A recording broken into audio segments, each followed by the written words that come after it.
call me Mystic Mac because I predict these things. Welcome back, guys. I'm gonna do my prediction and breakdown for every fight on the upcoming UFC Fight Night Nashville, Tennessee card. Starting with the prelims all the way up to the main event. I'm gonna go into a little bit of detail on each of the fights. If you're looking for a little bit of a more in-depth look into, my thought process and why I'm picking who I am, check out my channel. I do a breakdown of each fight with a little bit more detail and insight into why I'm picking each of the fighters. So don't forget to like and subscribe. Appreciate you being here. Let's get started here on the first prelim of the night. Fatima Kline versus Melissa Martinez. Gonna go with Fatima Kline in this one. I just think she's got a little bit more finishing potential than Melissa Martinez, and by a little bit I mean a lot of bit. I think Fatima Kline is probably going to run through Melissa Martinez, who just seems to be a little bit frail, kind of a point striker on the feet, not a lot of power. Got dropped in one of her most recent fights by Elise Reed, barely squeaked by Alice Ardell-Yan, who isn't the most talented fighter in the world, and outside of those two fighters in the UFC hasn't really had very good wins or fought the best level of competition. Has a lot of finishes, but not against the highest level of fighters. Fatima Kline made her UFC debut on short notice against Jasmine Jasudavicius, which at the time didn't look great just because Fatima Kline had a lot of hype coming into the UFC, but we now know how good Jasmine Jasudavicius is. Only lost to Natalia Silva, Tracy Cortez, so on a 5-fight winning streak. Looks really good. Very good grappler, and this was a fight up a weight class for Fatima Kline. So she's a very high level black belt. Fights or trains with Erin Blanchfield, black belt, only 24 years old, going to be showing a lot of improvements every time we see her in the octagon. And Melissa Martinez, she's 27, so they're both fairly young, but Fatima Kline, she's just much better on the feet. I think she's going to run through her on the ground, maybe get the ground and pound TKO, find the submission, but I definitely think she gets the finish in this one. 8-1 Melissa Martinez, 7-1 Fatima Kline. But I think Fatima Kline's got a very high ceiling, a lot of potential in the UFC, and I think she gets this one done pretty easily. Next fight, Mike Davis versus Mitch Ramirez. Mike Davis let me down in his last fight against Fares Ziam. Fares Ziam, very good fighter, very tall, rangy, great striker, underrated ground game. Mike Davis went into that fight with such low IQ moves, pulling guard, just had no idea what he was doing. He's got good wrestling, he doesn't need to be pulling guard. Phenomenal striker. Just very good all-around athlete, sponsored out of Tiger Muay Thai in Phuket, Thailand. Just a very good fighter, very well-rounded, a lot of finishing potential on the feet. But it sounds like he was hurt going into that fight, didn't want to pull out, wanted to put on a show. So looks like he did the best that he could and put on the performance that he could against Fares Ziam, who again, very good fighter. No shame in losing a decision to that guy. Taking on Mitch Ramirez, who Mitch Ramirez, coming off of a leg kick TKO loss to Thiago Moises. I think he took that fight on short notice, and no shame in losing to somebody like Thiago Moises.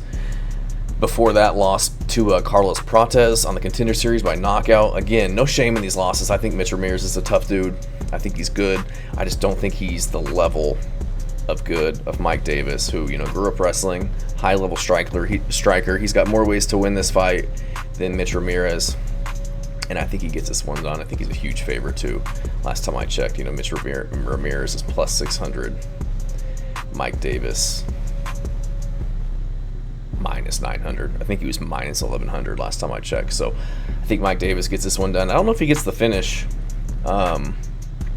Just because Mitch Ramirez, he's talented, he's tough, he's just not as good as Mike Davis. But I think we're going to see a better form of Mike Davis coming into this one. I hope he's not going to take another fight injured. So I think we see prime Mike Davis in this one get the win. Next up, Kennedy Nzechukwu takes on Valter Walker. Nzechukwu made the jump up to heavyweight. Doesn't want to make the cut anymore. Probably should have been there from the get-go.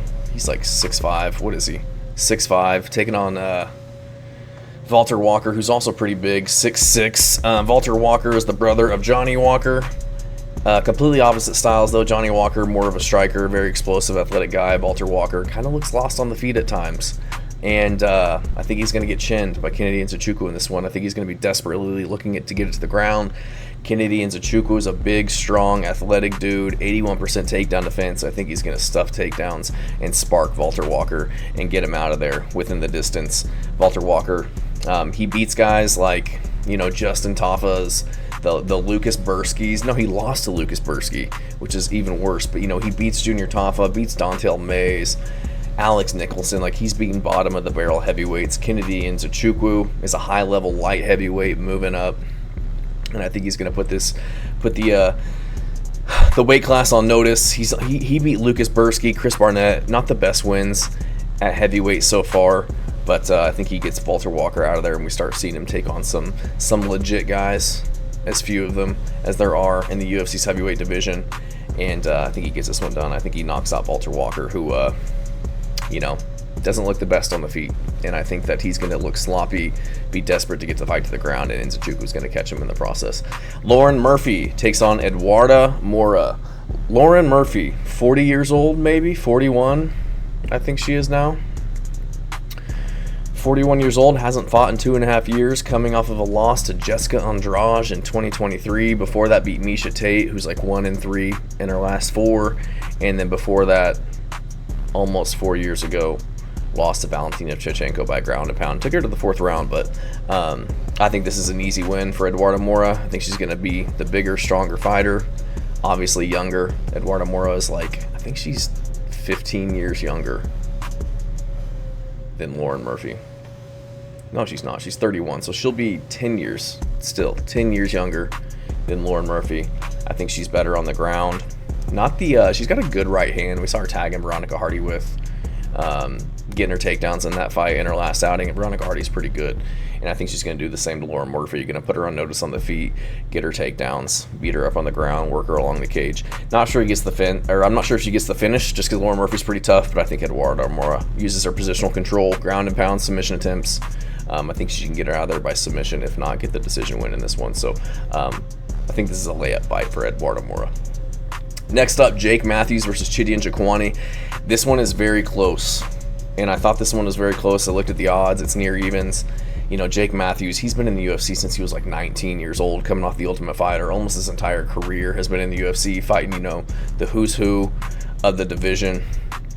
Very good boxer, very good defense, throws straight punches. Just very high-level kickboxer, taking on Chidi Njokuani, who's very big for the division. Muay Thai specialist, both of them jiu-jitsu black belts, but they like to stand and bang. I think if this goes to the ground, it's going to be because one of them got knocked to the ground or because Jake Matthews shooting takedowns. But I think Jake Matthews, if he's shooting takedowns, maybe he gets it, but I think more he's going to be doing that just to open up his striking and get Chidi Njokuani to be dropping the hands and get him thinking about something else. But I can't ignore the reach advantage that Chidi Njokuani is going to have. 6'3", 80-inch reach versus 5'11", 73-inch reach. He's going to be 4 inches taller, going to have a 7-inch reach advantage. I think he's a little bit faster. I think he's a little bit tighter in his technique. Both of these guys can crack, but Chidi Njokuani looked really good in his last fight against Zaleski dos Santos. Got him out of there in the 2nd round. 3-fight winning streak. He did lose to Ola Chaychek and Gregory Rodriguez. Those guys are both savages. No shame in those losses, and those were ground and pound TKOs. I don't think that Jake Matthews is going to have the ability to get him to the ground and just beat him up there, finish him. I think this is going to be primarily taking place on the feet. And Jake Matthews, coming off of 2 wins over Francisco Prado and Phil Rowe, good wins by decision. Doesn't have tons of finishes in his career. Got a few rear naked chokes. Had a knockout over Andre Fialho 3 years ago, but who's not knocking out Andre Fialho? Lost to Matthew Semmelsberger. Not a great look. Lost to Michael Morales, which is no shame. He looked really good in that fight. And that was a very underrated performance by him. He lost, but, had a good showing of himself. Beat Phil Rowe, which I'm not very high on Phil Rowe. Should have lost his last fight if Angelusa had, a professional cage fighter's cardio. And then beat Francisco Prado, who should be at 170 pounds. So I think Chidi Njokuani is just going to be a little bit better on the feet, a little bit faster, a little bit more snap to his punches, and going to have that huge reach advantage he's going to be fighting behind. Has a lot of tools, really good at kicks, elbows, you name it, the guy can throw it on the feet, and that's why I think he gets it done. I don't think he gets Jake Matthews out of there. I think he'll outpoint him on the feet to win rounds and get a decision. Next up, Chris Curtis versus Max Griffin. Got to go with Chris Curtis here. I know he's coming off of that loss to Roman Kopylov, but I'm very high on Roman Kopylov. I think he's very talented, very good striker, just very well-rounded fighter with a lot of potential, a lot of finishing potential. And was winning that fight, and then finally got, Chris Curtis out of there. Fight shouldn't have been ended. You know, they should just let it go to a decision, but he was going to lose it regardless. But before that, Chris Curtis lost to Brendan Allen by split decision. You can argue he won that fight. I think he definitely would have won that fight if he wouldn't have like torn his hamstring towards the end of round 5. I think he would have won that 3-2. But had already beat Brendan Allen before that by finish. I think he might have even taken this. No, he took the first one on short notice. I don't know if he took this one on short notice, but regardless, you know, fought a lot of really good guys and done pretty well against them. He's got a win over Joaquin Buckley, Brendan Allen, Phil Hawes. You know, went the distance with Kelvin Gastelum and lost. Has a lot of really good experience, really good gym, and has been in the game for a long time. 37 years old, 31-12. I think he's going to be able to beat up Max Griffin. I don't know if he'll get the finish, get the KO, but I think he'll definitely get the decision. I just can't trust Max Griffin. You're 39 years old, and you're losing to Michael Chiesa no less than 7 months ago by submission. I don't rate Michael Chiesa. I think he's awful in the stand-up. I think he's got good wrestling, good submission ability, but blows my mind he's been doing this for that long, and you know he looks that bad on the feet.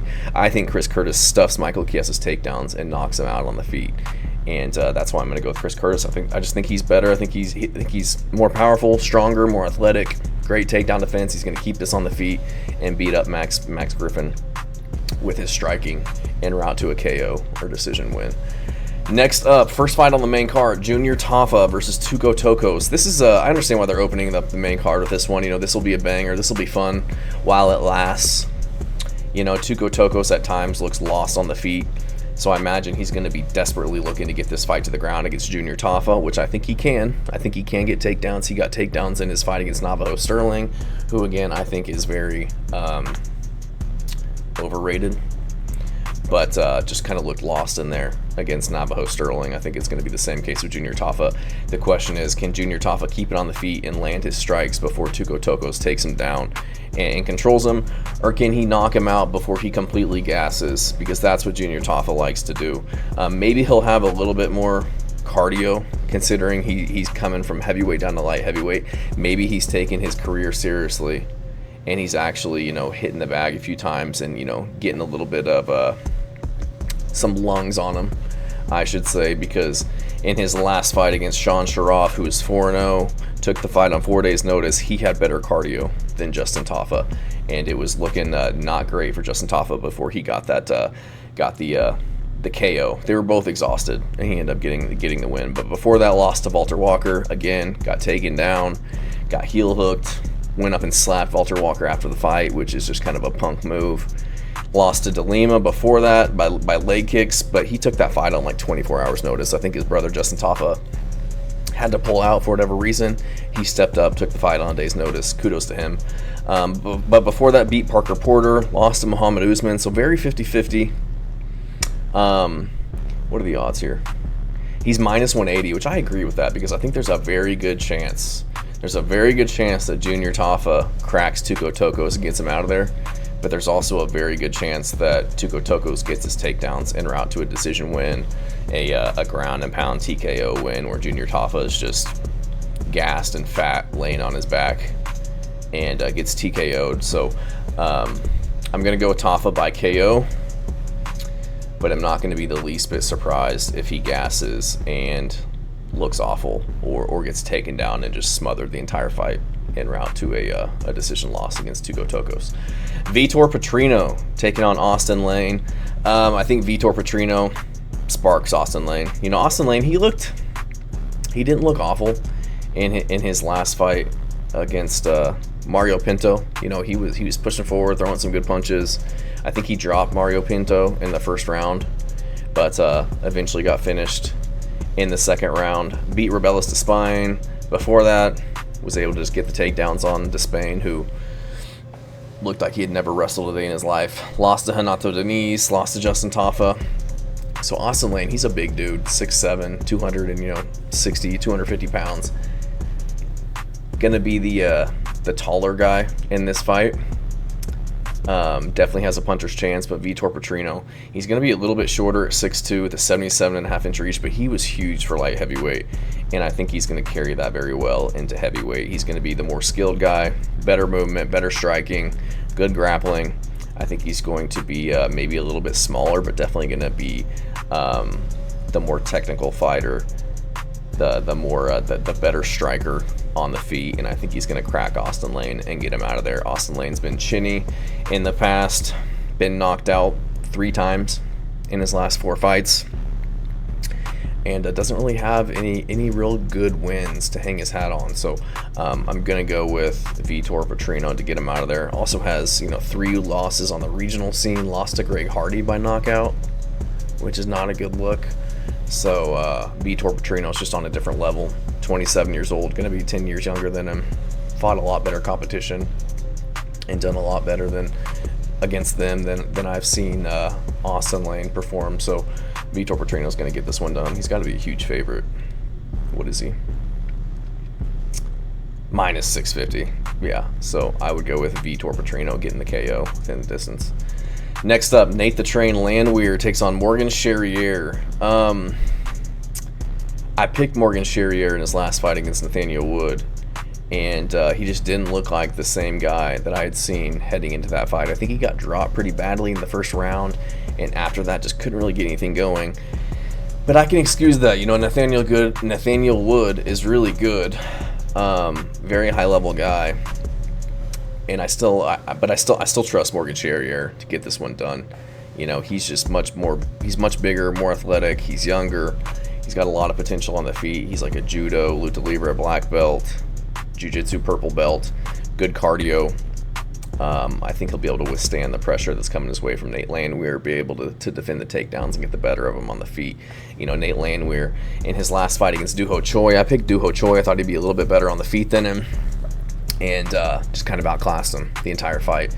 I don't think Nate Landwehr landed a punch the first round. He was getting hurt pretty badly, and Doo Ho Choi was even able to control him on the ground, and that's not really his specialty en route to getting a elbow from crucifix TKO in the 3rd round. Before that, he had a surprising win over Jamal Emmer, so I think is very good. Lost to Dan Ige before that, and has some good wins over David Onama, Austin Lingo, and Ludovic Kline before his most recent few fights where he's gone kind of 50-50. Lost to Herbert Burns back in the day, which again, not a good look. Lost to Julian Erosa pretty early in that fight, so he can be kind of chinny. Lost by KO a couple times in the last few years. Obviously was getting beat up by Doo Ho Choi, taking a lot of damage, and that's what I think Morgan Charrière is going to do. I think he's going to be able to put a lot of volume on him on the feet, outpoint him on the feet, maybe get him out of there, defend takedowns, but if he can't get him out of there, I think he's definitely going to do enough damage to get a decision win over Nate Landwehr, who's getting up there in age. Man, he's 37 years old, just turned 37. Morgan Charrière, 29, barely into his prime. Kind of you look at his record on paper, 20-11, you're like, oh man, this dude's got 11 losses. But then you look at his career, Nathaniel Wood, Chepe Mariscal, he lost by split decision. I think he won that fight, and I think Chepe's an absolute dog. I think that he's, one of those guys where that you're in for an absolute war. You're going to have to go to some dark places to get Chepe Mariscal out of there, and I think he beat him. Paul Hughes, Jordan Vucinic lost those fights. Soron Bak, Ruslan Kazmorzaev, and Saladin Parnassi. These guys are very, very good fighters out of the European scene, out of Cage Warriors, so doesn't really have a bad loss on his record. Everybody that he's losing to outside of, earlier in his career, I'm talking 2015 and prior, he's looked really good and only losing to elite guys. And I think he's going to bounce back from that loss from his last loss from Nathaniel Wood, and look much better than he did en route to beating Nate Landwehr. Calvin Kattar versus Steve Garcia. Now this one is hard for me because I like both of these guys. I've always been a big fan of Calvin Kattar. Fights out of the New England cartel. I believe he fights out of Boston, Massachusetts. Been in the UFC for a while now, since 2017. Had a lot of really fun fights, a lot of good wins, but as of late, he's on a 4-fight losing streak. Lost to Josh Emmett by split decision. You could argue he won that fight. Blew his knee out against Arnold Allen. Came back, got out-wrestled by Aljamain Sterling. And then kind of got outpointed by Yusuf Zalal / Zalal ran away from him the entire 3rd round. Didn't really allow him to, he was down 2 rounds. Didn't really allow Calvin Kattar to get anything going in that 3rd round. Played it very, very safe. So not a lot of momentum for Calvin Kattar, coming off of a serious injury, ACL surgery, which is no fun coming back from, and not getting any younger. He's just turned 37. So I got to go with Steve Garcia. He's 33, still in his prime. Very aggressive dude. Ferocious ground and pound, looking to hurt you. He's not one of those guys that's going to point strike with you. He's looking to put paws on you and get you out of there. Great cardio. He can grapple very well, stay safe, and as soon as you break away, you get back up to his feet. He is not one of those guys who's going to kind of take his breaks and catch his breath. He's putting hands on you as soon as you can, and he's got a lot of good wins as of late. Kyle Nelson beat him up on the ground. Sungwoo Choi, same thing. Melchizedek Costa got the ground and pound win in round 2, and I'm a big fan of Costa. I think we all know how good he is. Shaolin Nurdombeke, Chase Hooper got him out of there in the first round. Chase Hooper's got tons of potentials, looked really good as of late. Did get KO'd by Maheshate Hayasar, which again, I think Hayasar's underrated. He's pretty good, but he recently lost to Nicholas Mota. I picked Nicholas Mota in that one to get it done. Lost to Luis Pena, which isn't a great look, but these were 5 and 3 years ago, and he's been on a 5-fight winning streak since then. So has the youth, has the momentum, very aggressive style. If he can't get Kattar out of there, which I don't think he will, I think he's going to be putting a lot of volume out there, mixing it up really well on the feet, and doing enough to get a decision on the judges' scorecard. I think this one's fairly close in terms of the odds. Yeah, minus 140 in favor of Steve Garcia. I think this one could go either way. I think this is a winnable fight for Calvin Kattar because this is going to take place on the feet, and he's tough as nails, got a really good chin, really good boxing. So I think this one is up for grabs, and I think again this is a good winnable fight for Kattar. He's not going to be getting shot on the entire fight, and he's not going to have to worry about Steve Garcia running away from him or running away from the fight the way that Zalal did. So we'll see, but given both these guys' careers and where they're at, I got to go with Steve Garcia in this one. Stephen Thompson versus Gabriel Bonfim. Stephen Thompson, coming off of 2 losses by finish, was putting on a really good performance against Joaquin Buckley, winning the first 2 rounds, was winning the 3rd round, just kind of outpointing him, hurting him at times, and ended up getting got put out in the 3rd round against Joaquin Buckley, and before that lost to Shavkat Rakhmonov by rear naked choke. So no shame in those losses. Both those guys are really good, really high level at welterweight. He is 1-4 in his last 5 fights. Stephen Thompson, his if you want to beat Stephen Thompson, probably going to need to grapple with the guy, or at least mix it up with the grappling, but he's got pretty good takedown defense. But then in this last fight, Joaquin Buckley was able to get him down. Shavkat Rakhmonov was able to get him down. Kevin Holland got him down as well, but couldn't really do much with it. But if you're standing with Stephen Thompson primarily, it's probably not going to be a good night for you. Obviously Joaquin Buckley just got him out of there, but he was kind of schooling him the entire fight up until then. And Gabriel Bonfim, very high level jiu-jitsu practitioner, but also has really good striking. He's probably one of the most well-rounded guys we have at welterweight, coming in off of a win over Chaos Williams, beat Angelusa, gassed against Nicholas Dalby, but before he gassed and got TKO'd, he was looking really good. Has a really good guillotine choke, really good sweeps off bottom. I think he's just going to be a little bit too well-rounded and be able to threat a little bit too much with the takedowns, go tit for tat on the feet, mix in his clinch work, just make it a little bit dirty against Stephen Thompson, who is getting up there in age. Gabriel Bonfim is 27 years old. He's not even in his prime yet. 17-1. Stephen Thompson, 42 years old. But I would never guess that he was 42 years old. In his last fight against Joaquin Buckley, he's still fast as ever, still dangerous, lightning fast kicks, still has that blitzing style, landing punches, hurt Joaquin Buckley in that fight. So would not be surprised to see Stephen Thompson, do what he does and dance around and tag Gabriel Bonfim, defend the takedowns, and just outpoint him on the feet. And maybe get him out of there. Gabriel Bonfim has shown to gas and to be able to get out of there by strikes by Nicholas Dalby, and I think Stephen Thompson, if Dalby can do it, Stephen Thompson can do it. But at this point, I got to go with Gabriel Bonfim. I think he can get the takedowns and wear on Stephen Thompson, or out to getting a submission win against him. So, but we'll see. I think this is a really close fight as well. Stephen Thompson. Oh, it's not. He's plus 300. Gabriel Bonfim, minus 420. That's crazy. I wouldn't think it'd be that big, but Gabriel Bonfim's a stud. he's a future contender in the division. And Stephen Thompson, again, not getting any younger, 42 years old. So I'm going to go with Bonfim, get this one done by decision or submission. To the main event, Derrick Lewis versus Tallison Teixeira. Derrick Lewis been in the game a long time. I want to say since 2014 he's been in the UFC. 2014 made his UFC debut.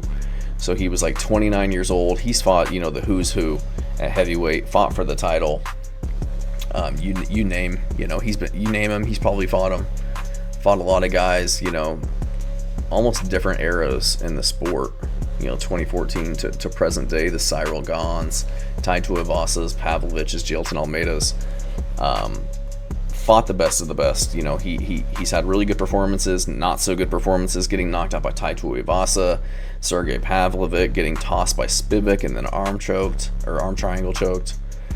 But then he comes back, has the knee knockout over Rogerio de Lima 30 seconds in, but then gets taken down for 5 rounds against Jailton Almeida. Can't get up, doesn't have any type of grappling.